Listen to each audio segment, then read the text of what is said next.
د دغه ګولیو سره یې په 4مه حوزه مربوطه کې د اسلامي امارت مجاهدینو لخوا نیولي یو.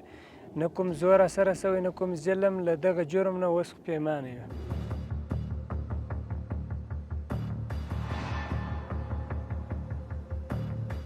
یکصد و 9200 گوله تابلین همراه ما و علی احمد مسعود گرفته شده. ما و مسعود در کندهار امارت اسلامی ما را دستگیر کرده.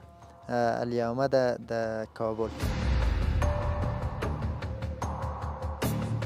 د نشهیي توکو پر وړاندې د مبارزې معینیت ځانګړو ځواکونو له 133,000 څخه ډیر نشهیي ګولۍ کشف او 7 کسان د قانون منګولو ته سپارلي دي.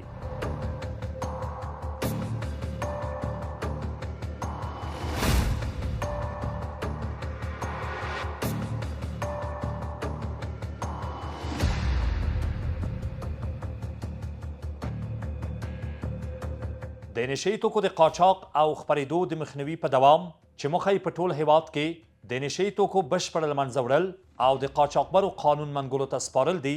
دا ځل د کورنیو چارو وزارت د نشهیي توکو پر وړاندې د مبارزې معینیت ځانګړو پولیسو د کابل ښار په 12مه، 15مه او 4مه امنیتي حوزه کې بېلابېل هدفمند عملیات ترسره کړي دي. په دغو عملیاتو کې 133,000 زیکاب ګولۍ او 1500 تابلیتکا ګولۍ کشف او نیول شوي دي. په تړاو 7 کسان نیول شوي چې له ډلې 4 تنه په کابل ښار کې، 2 تنه په کندهار او 1 تن په هلمند ولایت کې نیول شوی دی. نیول شوي کسان به تر لومړنیو څېړنو وروسته عدلي او قضایي ارګانونو ته وسپارل شي.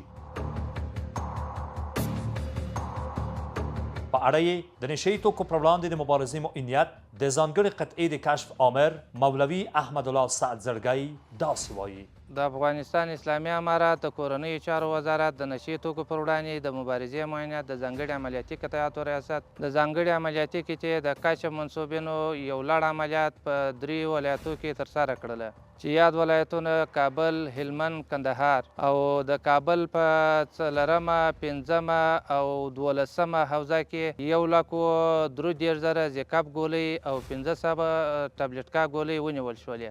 په یادو عملیاتو کې 7 تنه مظنونین نیول شوي دي چې هغه به د څېړنو وروسته عدلي او قضایي ارګانونو ته وسپارل شي.